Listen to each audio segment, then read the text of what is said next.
টানা বৃষ্টি, আমদানি কম ও পরিবহন খরচ বৃদ্ধি সহ নানা অজুহাতে পটুয়াখালীতে নিত্য প্রয়োজনীয় পণ্যের দাম বেড়েছে। সবচেয়ে বেশি বেড়েছে মাছ, সবজি ও কাঁচামরিচের দাম। বাজারে এসে রীতিমতো হিমশিম খাচ্ছেন সাধারণ ক্রেতারা। বাজারে নিত্য প্রয়োজনীয় পণ্যের মূল্য বৃদ্ধির দিকে সরকারের সংশ্লিষ্ট দপ্তরে নজরদারির দাবি স্থানীয়দের। জাটকা ইলিশ ১,২০০ টাকা কেজির, উপরে ইলিশ ৩,৬০০ টাকা থেকে ৪,০০০ টাকা দরে বিক্রি হচ্ছে।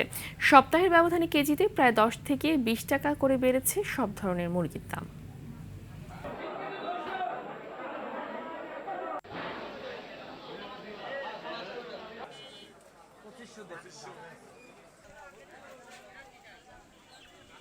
যে জায়গায় মাল হয়তো ১৫ মন, ওই জায়গায় এখন মাল হয় মাত্র ২ মন কি ৫ মন, এর বেশি হয় না।